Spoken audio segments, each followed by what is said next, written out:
ॐ अज्ञानतिमिरन्धस्य ज्ञानाञ्जनशलाकया चक्षुरुन्मिलितं येन तस्मै श्रीगुरवे नमः। विमलोत्सवममलोत्कल पुरुषोत्तमजननं पतितो धृतिकरुणास्थितिकृतनूतनपुलिनं मथुरापुरपुरुषोत्तम समगौरपुरटनं हरिकामक हरिधामक हरिनामकरटनं शुभदोदय दिवसे वृष रविजानिजद्वैतं प्रणमामि च चरणान्तिक परिचारकसहितं प्रणमामि च चरणान्तिकपरिचारकसहितं। पतित पावन श्रील गुरु महाराज जी की जय। श्रील प्रभुपादेर पार्षद वृंद की जय। अष्टोत्तर शत श्रील भक्ति सिद्धांत सरस्वती गोस्वामी ठाकुर जी की जय। अवधूत कुलचरामणि श्रील गौर सदास भज महाराज जी की जय। श्री श्रील सच्चिदानंद भक्त ठाकुर महाशय की जय। श्री रूपानुग आचार्य वर्ग की जय। समागत भजनानंदी भक्तवृंद की जय। श्री श्री हरिनाम संकीर्तन की जय। আমরা জৈব ধর্ম পাঠ করছি। গতকাল আমরা অন্য কিছু প্রশ্নের উত্তর দেওয়ার চেষ্টা করেছি। আজকেও সেই নিয়ে কিছু কথা আমরা শুনব।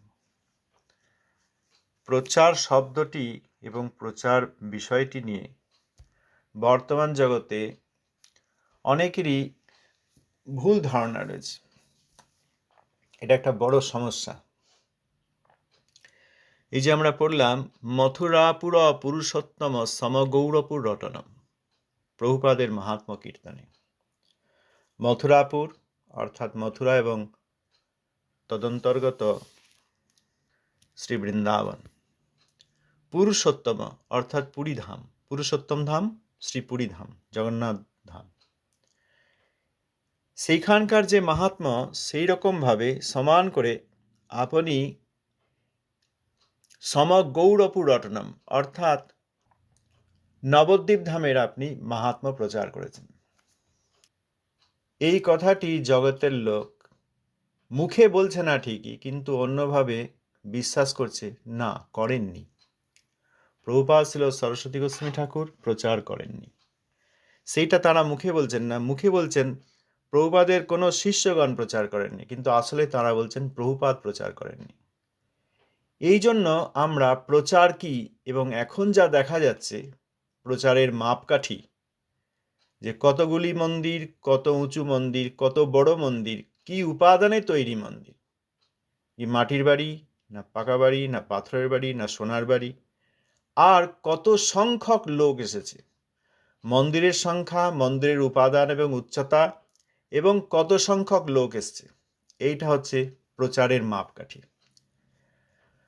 অতএব মনে হচ্ছে যেন প্রভুপাদকে সরিয়ে রেখে তাঁর শিষ্যগণের সঙ্গে প্রতিযোগিতা হয়েছে, এবং একজন শিষ্য বলছেন কেউ কিছু করেনি, আমি করলাম। সেটাই সকলে বলছেন যে আমাদের আচার্য তিনি করেছেন, কিন্তু আসলে তাঁরা প্রভুপাদকে সরিয়ে রেখে তাঁর শিষ্যগণের সঙ্গে প্রতিযোগিতা করছেন না।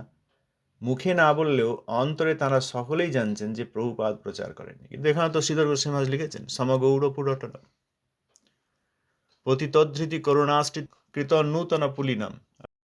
আবার আগেও আমরা পড়েছি শরণাগত ভজনব্রত চিরপালন চরণম, এইসব দেখা যাচ্ছে না।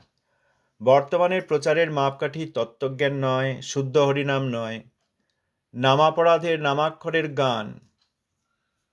বর্তমানের প্রচার তত্ত্বজ্ঞানী শুদ্ধ বৈষ্ণবীর সংখ্যা নয়, লোক সংখ্যা।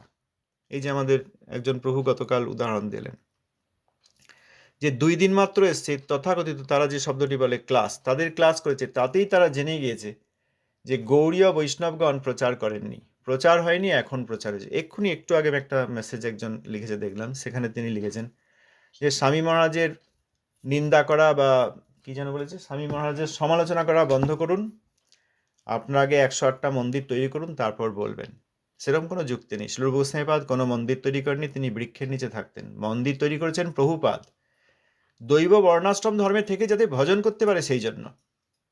না তো রূপ গোস্বামীপাদও মন্দির করতেন, তিনি তো রাজমন্ত্রী ছিলেন রূপ সনাতন। রূপ গোস্বামীপাদ অর্থমন্ত্রী অর্থ সচিব ছিলেন, আর সনাতন গোস্বামীপাদ প্রধানমন্ত্রী ছিলেন বঙ্গের। সেই সব ছেড়ে তাঁরা গিয়ে বৃক্ষের নিচে ভজন করলেন, গ্রন্থাদি লিখেছেন। শিল ভক্তিনাথ ঠাকুর মহাশয়জি বলেছেন যে বৈষ্ণব আচার্যগণ কেউ গ্রন্থাদি লেখেন, কেউ পদাবলী লেখেন, কেউ হরিনাম কীর্তন প্রচার করেন, কেউ নিজের পবিত্র চরিত্র জগতে উপস্থিত রেখে জগতে বৈষ্ণব ধর্মালোক প্রদান করেন। যারা বিবেকানন্দী বৈষ্ণব তাঁরাও জগতে অবস্থান করলে জগতের মঙ্গল হয়। অতএব প্রচার বলতে এখন যেটা, যে অনেক লোক আসবে। প্রভুপাদের যে গৌড়ীয় মঠ এবং প্রভুপাদের যে গৌড়ীয় ধারা সুসিদ্ধান্ত তিনি যে দান করেছেন, সেখানে দেখা যায় গৌড়ীয় মঠ প্রতিষ্ঠিত হয়েছে, সেখানে শুদ্ধ সিদ্ধান্তের আলোচনা হয়েছে, শুদ্ধ সিদ্ধান্তের গ্রন্থাদি লেখা হয়েছে। যারা এসেছেন খুবই সুসিদ্ধান্তের উপর নির্ভর করে তারা ভজন শুরু করেছেন, কারণ সিদ্ধান্ত না জানলে ভজন হয় না, শুদ্ধ হরিনাম হয় না। এবং সেখানে লোক সংখ্যা নয়, সেখানে গুণগত মানকে গুরুত্ব দিয়েছেন। তিনি হারমোনিয়াম বাজাননি, তিনি চা অ্যালাও করেননি। এক জায়গায় বলা হয়েছিল আপনি যদি চা দেন, চাটা অ্যালাও করে দেন, এই সব লোকেরা আপনার শিষ্য হবে, তিনি অ্যালাও করেননি। হারমোনিয়াম বাজাননি, আমাদের কর্ণের শ্রুতিমধুর করে গান করেননি বা কাউকে করাননি। তিনি তত্ত্বের উপর নির্ভর করে গৃহে গৃহে গিয়ে গৌড়ীয় পাঠাও ঘরে ঘরে, অর্থাৎ তাঁর শিষ্যদেরকে ঘরে ঘরে পাঠিয়ে জীবের যে আত্মচেতনা সেইটি বিকাশ করেছেন। কিন্তু বর্তমানে যেখানে প্রচার হচ্ছে বলে এত অভিমান করছেন সকলে, সেই সব লোকগুলোর মধ্যে কোনো তত্ত্বজ্ঞান আছে? জিজ্ঞাসা করলেই দেখবেন তত্ত্বজ্ঞান সম্বন্ধে কোনো ধারণা নেই। হারমোনিয়াম বাজছে, বিভিন্ন মিউজিক বাজছে, ভালো ভালো লোকেরা সুন্দর সুন্দরী গান গাইছে, তাদেরকে দেখে আপ্লুত হচ্ছে এবং বহু লোক আসছে। তারা অনেকে বাড়িতে মাছ মাংস খায়, অমেদ্যাদি খায়, তাদের অনেক বাড়িতে অন্য অনেক সমস্যা আছে, কেউ একাদশীও করে না, কিন্তু ওখানে সে তিলক সেবা, কণ্ঠিমালা ইত্যাদি পড়ে সবাই নৃত্য কীর্তন করছেন। যদি এইটা প্রচারের মাপকাঠি হয়, তাহলে তো প্রভুপাদেরও অবজ্ঞা হবে। তাহলে এই যে সমগৌরপুর রটনা, আপনি এই গৌরভূমি নবদ্বীপের মায়াপুরের পুরী এবং মথুরার সমান করে মায়াপুরের বিকাশ করেছেন, অর্থাৎ এই ভক্তি বিকাশ করে জগৎকে মায়াপুরের প্রতি আকর্ষণ করেছেন, সেটা তো মানা হবে না। হ্যাঁ, হচ্ছে না তো। আমরা কেউ কিন্তু স্বামী মহারাজের সমালোচনা করছি না বা ইস্কনের সমালোচনা করছি না, নাম আমি নিই না, কিন্তু বলতে হলো করছি না। যেটা স্পষ্ট কথা সেটা বলছি। সেখানে যারা যাচ্ছেন তারা প্রথম যেটা শেখেন সেটা হচ্ছে গৌড়ীয় মঠ কিছু করেনি, ইনি করেছেন বা আমরা করেছি। এইটা বললে প্রভুপাদের চরণে অপরাধ হয়। তা এইটা কোথা থেকে এসেছে? হঠাৎ কি চাঁদ থেকে পড়লো, না গাছ থেকে পড়লো, না নদী থেকে উঠলো, সাগর থেকে উঠলো, সমুদ্র মন্থন করে সেখান থেকেই অপরাধগুলো উঠেছে? না, এটা এসেছে ওই স্বামী মহারাজের কাছ থেকেই। এইসব বলতাম না আগে, স্পষ্ট করে বলা দরকার। আজকে একটি পত্র পড়ব, যে পত্রটি লিখেছেন স্বামী মহারাজ জুলাই 30, 1972। লিখেছেন অ্যামস্টারডাম থেকে। আমার কাছে রয়েছে চিঠিটা, আমি যখন এই ভিডিও দেব রেকর্ডিংয়ের সঙ্গে তার একটা পিকচার পাঠিয়ে দেবো। সেই পত্র লিখেছেন, তার সেখানে স্বামী মহারাজের লেটার হেড রয়েছে এবং দ্বিতীয় পেজে তিনি ওই টাইপ করা লেটারের উপরে সাইন করেছেন, তার সাইনও লেখা যাচ্ছে, ওই সাইনটাও আমি দেবো। এই পুরো পত্র আমি পড়তে যাচ্ছি না, শুধু একটুখানি অংশ আমি পড়ব, সেখানেই বুঝতে পারবেন বিষয়টা কি। পত্রটি লিখছেন, উপরে লেখা রয়েছে মাই ডিয়ার জয় পতাকা। ইংরেজিতে যা লেখা আছে অরিজিনাল বলি, তারপর তার বাংলা করলে কি হয় সেটাও বলব। পত্রের মাঝখানে মানে দ্বিতীয় প্যারাগ্রাফে পরিচ্ছেদে লিখছেন, if you make it a first class temple, there will be no lack of visitors for preaching. You will never even have to leave that place for preaching. And if you serve nice prasadam, the whole of India will come. So stick to our principles very rigidly, and everyone will come to see these American Vaishnavas. I want that we shall excel the Chaitanya Math. They have been struggling for the last 50 years, and we shall surpass them in 2 years. We are working 2 shifts of labor. That is American style of doing things. I am very pleased if you can continue in this manner of American style. But if you do not, then I shall remain on the same level. Then it is a great discredit to the Americans. But if I defeat my God brothers, then I am worthy to be called the guru of the Americans. Even there is competition in spiritual life. আর বাকি অংশ আমি এখন পড়ছি না। এর অর্থ করলে দাঁড়ায়, তুমি যদি এটিকে একটি প্রথম শ্রেণীর মন্দিরে পরিণত করো, তাহলে প্রচারের জন্য দর্শনার্থীর কোনো অভাব হবে না। প্রচারের জন্য তোমাকে সেই স্থান ছেড়েও যেতে হবে না। আর যদি তুমি সুন্দর প্রসাদ পরিবেশন করো, তাহলে সমগ্র ভারতই এসে যাবে। তাই আমাদের নীতিগুলো খুব কঠোরভাবে মেনে চলো, আর সবাই এই আমেরিকান বৈষ্ণবদের দেখতে আসবে। আমি চাই যে আমরা চৈতন্য মঠকেও অতিক্রম করি। তারা গত 50 বছর ধরে চেষ্টা করছে, আর আমরা 2 বছরের মধ্যেই তাদেরকে ছাড়িয়ে যাব। আমরা 2 শিফটে পরিশ্রম করছি।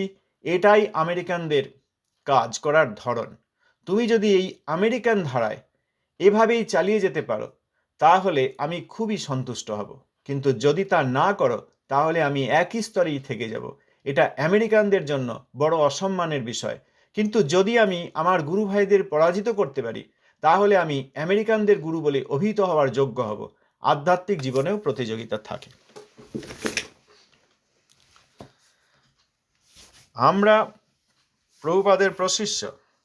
আমাদের গুরুদেব নামাপরাধ এবং অনর্থ পরিত্যাগ করে হরিনাম করার উপদেশ করেছেন, শুদ্ধ নাম করার উপদেশ করেছেন। কারণ এই জগতে আমাদের কর্মবীর ধর্মবীর হওয়ার উপদেশ প্রভুপাদ করেননি। প্রভুপাদের উপদেশে একটি প্রশ্নোত্তরে আছে যে আমরা কর্মবীর ধর্মবীর নই।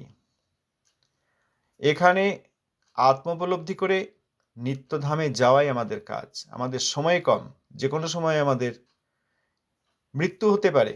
যেটুকু সময় আছে সেইটুকুই এমনভাবে ভজন করতে হবে যাতে জীবনমুক্ত অবস্থা লাভ হয়। প্রভুপাদ বলেছেন, যদি জীবনমুক্ত অবস্থা লাভ না হয়, তাহলে মায়া আবার জন্ম করিয়ে দেবে। জীবনমুক্ত হওয়ার আমাদের আকাঙ্ক্ষা, আমাদের উদ্দেশ্য, যাতে এই জীবনে থাকাকালীনই, এখানে শরীরে থাকাকালেও মুক্ত হয়ে আমরা ভগবত ধামে যেতে পারি। সুতরাং এখানে আমাদের সমালোচনা বা স্বামী মহারাজ কি করেননি, কি করেছেন, সেসব নয়।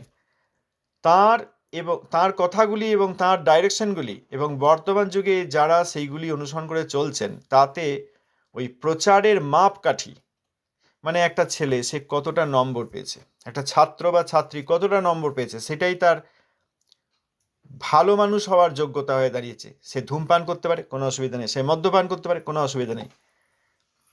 সে দুশ্চরিত্র হতে পারে, কোনো অসুবিধা নেই। কিন্তু সে যদি ভালো নম্বর পায়, ভালো ছাত্র, সে যদি ভালো চাকরি পায়, মোটা টাকা পয়সা পায়, ভালো চাকরি পায়, ভালো অর্থ রোজগার করে, সে একজন প্রতিষ্ঠিত ব্যক্তি। এটা কিন্তু সমাজের নিয়ম নয়। বর্তমানে প্রচারের ক্ষেত্রে তাই দাঁড়িয়েছে। সেদিন দেখলাম ডিট্রয়েটে রথযাত্রায় গেছিলাম ইস্কনের, সেখানে একটা লোক ওইরকম মাথায় শিখা রয়েছে লম্বা পাড়া, গলায় মালা রয়েছে, কপালে তিলক, একটু পাশে গিয়ে দুটো গাড়ির মাঝখানে বসে সিগারেট খাচ্ছে। যাই হোক, সে একজন দুজনের কথা আমি বলছি না। কিন্তু এই যে প্রচুর লোক সংখ্যা হলেই প্রচার হয়েছে, এইটা কিছুতেই স্বীকার করা যায় না। এটা প্রচারের মাপকাঠি নয়।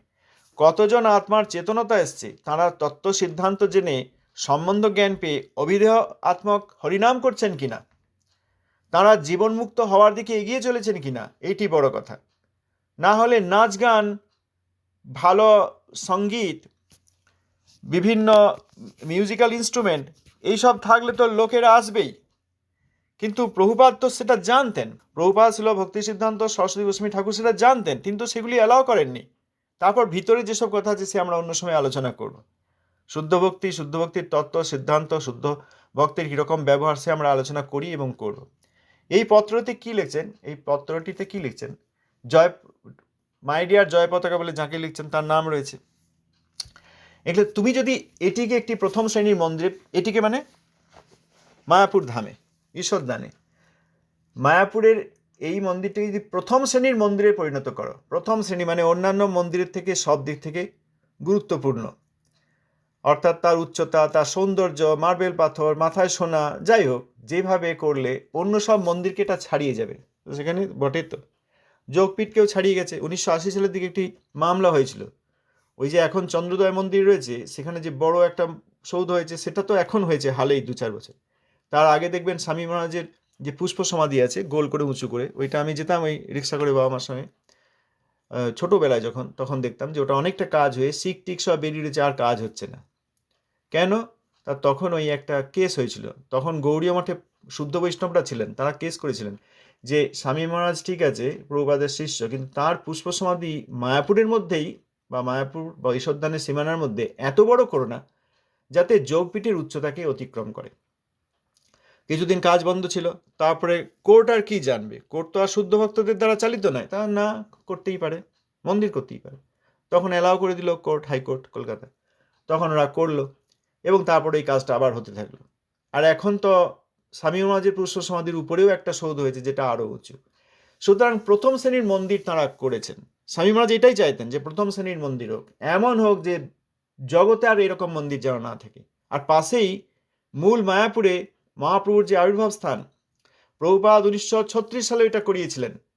দেখুন, সেই সময়ে বিদেশে যাননি, আমেরিকান ডলার বা বৈদেশিক পুঁজি দিয়ে করেননি।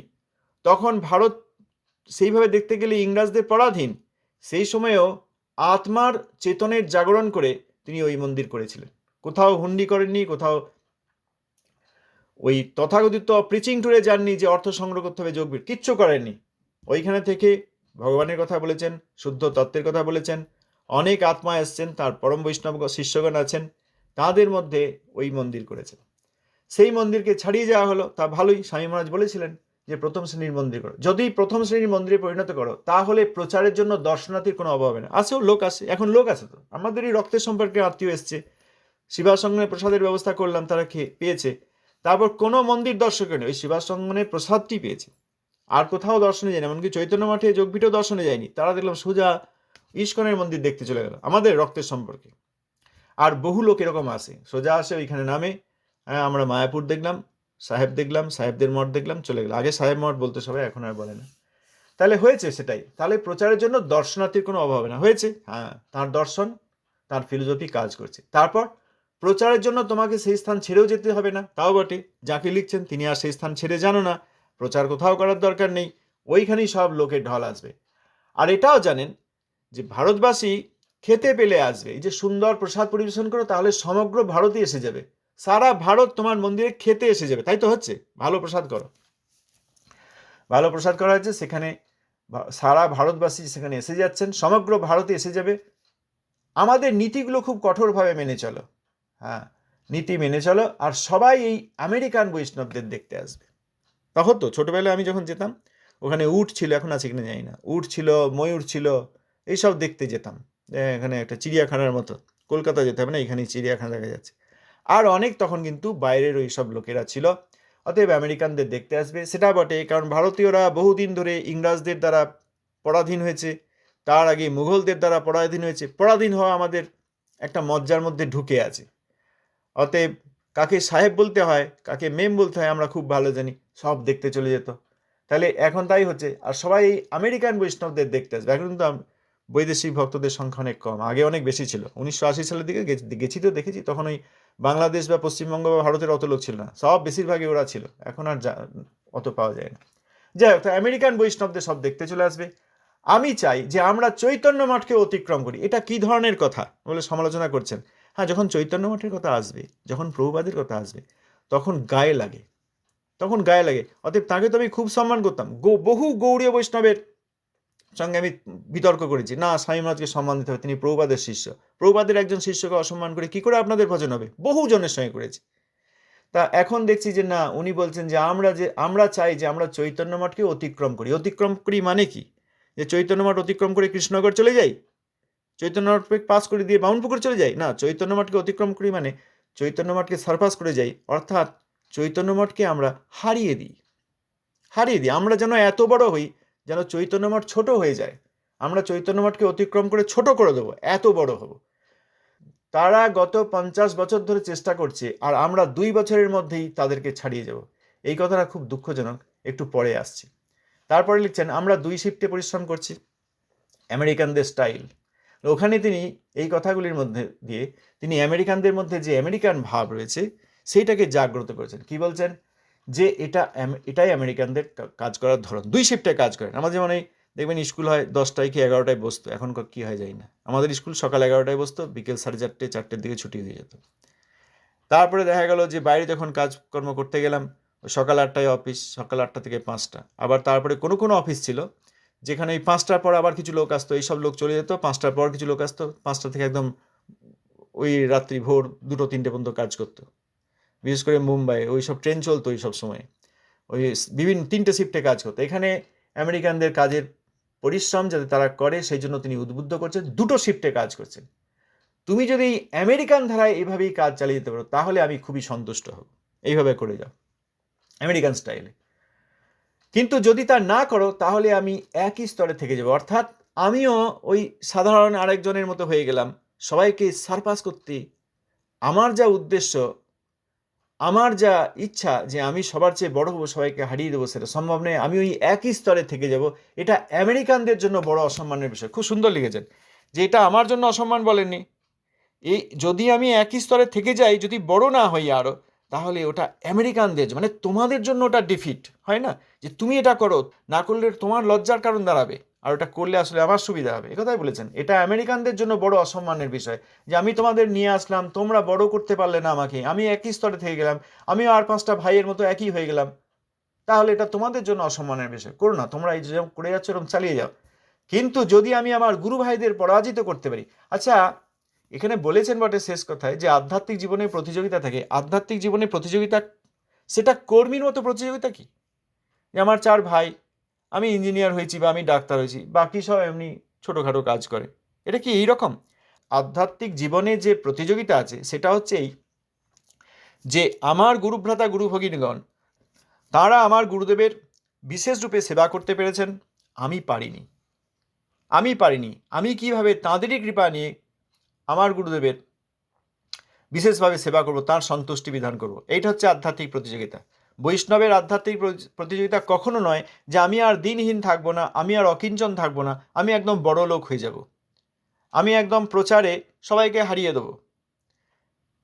তাহলে আধ্যাত্মিক জীবনে প্রতিযোগিতা থাকে, সেটা কর্মীর প্রতিযোগিতা নয়। কিন্তু এখানে উনি বলছেন কিন্তু যদি আমি আমার গুরু ভাইদের পরাজিত করতে পারি তাহলে আমি আমেরিকানদের গুরু বলে অভিহিত হওয়ার যোগ্য। হ্যাঁ, বিদেশ থেকে লোক নিয়ে এসছেন, বিদেশে প্রচার হয়েছে, বিদেশিরা তাকে প্রভুপাদ নাম দিয়েছেন। একজন বলেছিলেন বিদেশিরা তাকে এই নামটা দিয়েছে, বাপরে সর্বনাশ করেছে। বিদ্যা বাচস্পতিরা দেননি, বিদেশিরা দিয়েছে। তাহলে বিদেশিদের আমেরিকানদের গুরু বলে অভিহিত, কারণ তো দেশের মধ্যে আমেরিকার একটা প্রভাব আছে। অতএব জার্মানির হব বা মালয়েশিয়ার হবো এসব বলেননি, বিদেশ বলতে একদম আমেরিকাই মোটামুটি শ্রেষ্ঠ উনি দেখেছেন, এবং আমেরিকানদের গুরু বলে আমি অভিহিত হওয়ার যোগ্য হব, আমি আমার গুরু ভাইদের পরাজিত করতে পারি। তাহলে গুরু ভাইদের পরাজিত করতে পারি বলে তিনি যা দরকার অ্যালাউ করেছেন, নিজে হারমোনিয়াম বাজিয়েছেন, সব কিছু অ্যালাউ করেছেন। এই যে খুব স্ট্রিক্ট হয়ে, এই যে কঠিন, এই কী যেন বলছে, কঠোরভাবে মেনে চলো, আমাদের নীতিগুলো কঠোরভাবে মেনে চলো। আর গৌড়ীয় মঠের নীতি জানেন? গৌড়ীয় মঠের নীতি, এটা তো আমি সেদিন দেখলাম একজন গুরুগণ বলছিলেন যে আমি গেলাম প্রসাদ পেতে, একজন আলোচনা করছে, আচ্ছা আমি না গতকাল একাদশ ছিল ভুলে গেছি, ঠিক আছে আজ করে নেবেন।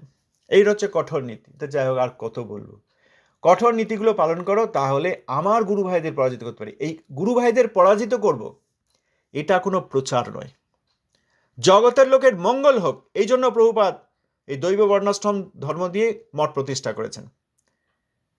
তার আগে মঠ প্রতিষ্ঠা কেউ করেননি। এই দৈব বর্ণাশ্রম ধর্মে থেকে যে কোনো ব্যক্তি এসে হরিভজন করুন, এই জন্য করেছেন। না হলে মঠাদি আরম্ভ করবে না, এই কথা শাস্ত্রে লেখা আছে। সুতরাং প্রভুপাদ এখানে একটা বিশেষ জিনিস আমাদের দিয়েছেন। কিন্তু এখন দেখা যাচ্ছে মন্দিরের সংখ্যা, মন্দিরের উচ্চতা, লোকের সংখ্যা, এইগুলি প্রচারের মাপকাঠি হচ্ছে, এটা বলা যায় না। তাহলে যেই বাক্যটি আমরা ছেড়ে এলাম, সময় কম, আমরা সেইটা একটু আলোচনা করি।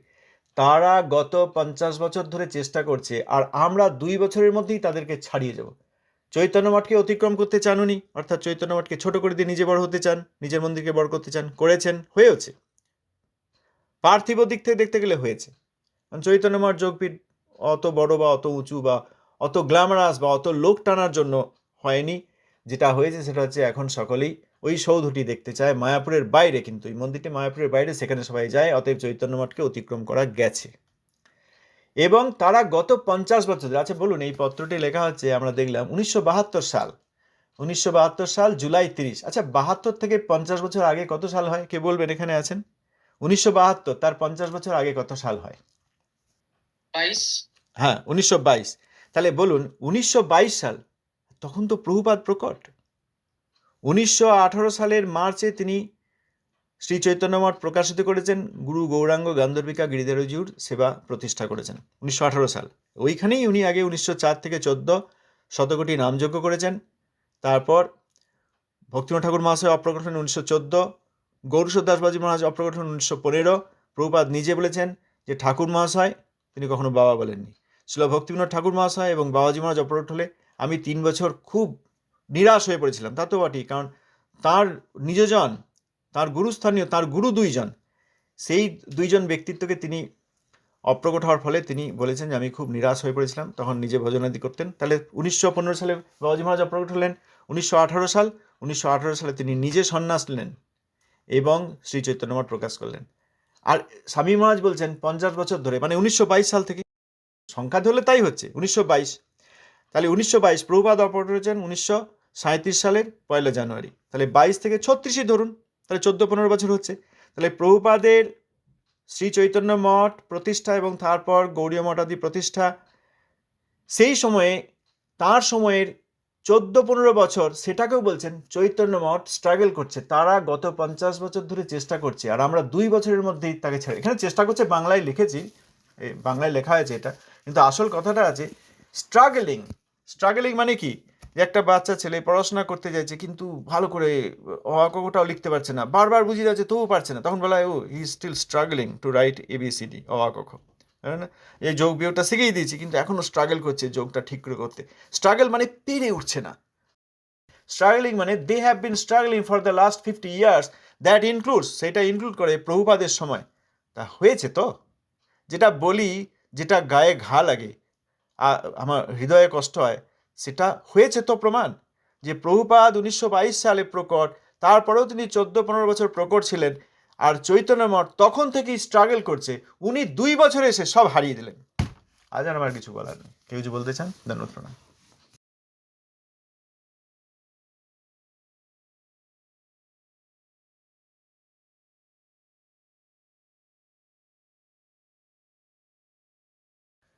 চৈতন্য মঠ স্ট্রাগল করছে, তাকে আমরা ছাপিয়ে যাব, হারিয়ে দেব, আর গুরু ভাইদের পরাজিত করব, আমি আমেরিকানদের গুরু হব। এইটা যদি প্রচার হয়, হ্যাঁ তাহলে হয়েছে। সেই রকম লোকজন সব এসেছে, নাচছে গাইছে সাজছে, যে যা খুশি করছে। স্ত্রীগণের নৃত্য কোথাও কোনোদিন শোনা যায়নি, অ্যালাউ করেননি। শ্রী চৈতন্য চরিতামৃতে এত কথা লিখলেন, কবির সাহেব কোথাও লেখেননি। যেদিকে মহাপ্রভু তার পার্শ্বদগণ পুরুষ ভক্তগণ নৃত্য করছিলেন, ওদিকে তাদের স্ত্রীগণ বা কন্যাগণ নৃত্য করছিলেন রথের পিছনের দিকে বা ওই বাম পাশে উত্তর দিকে, কোথাও কিছুই বলেননি। প্রভুপাদ কখনো অ্যালাউ করেননি। প্রভুপাদের এই ব্রজমণ্ডল ডায়েরি, নবদ্বীপ ধাম পরিক্রমা, সেসবের সব বর্ণনা রয়েছে তো, সেখানে মাতৃগণ সব শেষে যেতেন। প্রথমে সন্ন্যাসী, তারপর গেরুয়া কাপড় ব্রহ্মচারী, তারপর সাদা কাপড় ব্রহ্মচারী, তারপর গৃহস্থ পুরুষেরা বা বানপ্রস্থী পুরুষেরা যারা সন্ন্যাসী বা ব্রহ্মচারী নন, তারপরে মাতৃগণ, তাদের মাথায় ঢাকা থাকতো। যার মাথায় কাপড়ের ঢাকা থাকতো না, তার মাথায় আলাদা করে একটা উত্তরীয় থাকতো। অতএব সেখানে কোথাও এসব করেননি। এখন এইরকম নাচ গান হলে লোকজন যে আসবে, লোকজন সব জায়গাতেই আসে। অতএব এই প্রচারকে আমি বা আমরা প্রচার বলে স্বীকার করতে পারি না। প্রভুপাদকে হারিয়ে দেবো, প্রভুপাদের চৈতন্য মঠকে সারপাস করে চলে যাব, অতিক্রম করে চলে যাব, আর গুরু ভাইদের পরাজিত করব, এইটা যদি উদ্দেশ্য হয়, এটা কি করে গৌরভক্তি প্রচার হবে? হ্যাঁ, নাম প্রেম প্রচার করেছেন বলছেন সবাই। আরে নাম কি ইম্পর্টেন্ট নাকি? যে নাম চলতে পারে না, একটা বাচ্চা ছেলে, তাকে আমি হাতে ধরে ওই দিকে ঘুরিয়ে নিয়ে এলাম, হ্যাঁ তা হয়। নাম কি ইম্পর্টেন্ট যে নামকে নিয়ে যাওয়া হয়েছে, নাম যেতে পারেন না? তো মহাপ্রভুকেও ছাপিয়ে যাচ্ছে, প্রভুপাদকেও ছাপিয়ে যাচ্ছে। এটা প্রচার। আর এই প্রচারের অধীনে যারা, কেন বলছি, যাতে অন্তত যারা শুনছেন তারা এই সব জায়গায় অপপ্রচারের জায়গায় না যান, এবং আর সকলকে বোঝান। যদি প্রত্যেকটি গৌড়ীয় ভক্ত, যাদের এটি বোঝা দরকার, তারা যদি অন্তত একজন করে প্রতিদিন কাউকে বলতেন, তাহলে জগতের সব লোক খুব শীঘ্রই জানতে পারবে যে শুদ্ধ ভক্তি কী আর ভক্তি প্রচার বস্তুটা কী। এই করেই তো গুরু ভাইদের পরাজিত করে দেওয়া হয়েছে। তারপর গতকাল আমি একজনকে ওই চিঠিগুলো সব প্রমাণ দিলাম, যে আমার গুরু ভাইয়েরা একটা ঘর পেয়েছে, সেখানে শুধু তারা খায়, ঘুমায়, হ্যাঁ, তাদের কোনো কৃষ্ণ ভক্তি সম্বন্ধে ধারণা নেই। কেউ এনভিয়াস, কেউ ব্ল্যাক স্নেক, কেউ শিম্পাঞ্জি, কারোর মা দুশ্চরিত্রা, কারণ কেন সে কালো, এইসব কথাবার্তা বলেছেন। হ্যাঁ বটে, হয়েছে। গুরু ভাইদের আপনি পরাজিত করেছেন, চৈতন্য মঠকে অতিক্রম করেছেন। প্রভুপাদের সময়কালীন 1922 সাল, তখন থেকে চৈতন্য মঠ স্ট্রাগল করে আসছে, পেরে উঠলো না। আপনারা তো 2 বছরই করে দিলেন মশাই। তা কি বলবো? অপপ্রচার বলবো না তো কি বলবো? সখী বেকি, সহজিয়া আর অতিবাড়ি, এগুলো অতিবাড়ি বলে না? গুরুদেবের মঠ চৈতন্য মঠকে হারিয়ে দেবো, অতিবাড়ি নয়? কে কারা ওই ইস্কনের সিম্প্যাথি থাকে কিছু বলুন তো, আপনাদের কিছু যুক্তি শুনি। এটা অতিবাড়ি বলা হয় না? গুরুবাবকা করলেই অতিবাড়ি। আমরা এর আগের দিন প্রমাণ দিয়েছি যে গুরু লঙ্ঘন ও প্রতিষ্ঠা সর্বনাশ কর, অতিরিক্ত অর্থ ইত্যাদি বাহাদুরির গরম ভগবত ভক্তের কাম্য নয়। উনি তো বাহাদুরির চিঠিটাই লিখছেন। কে কি বলবেন এরপর?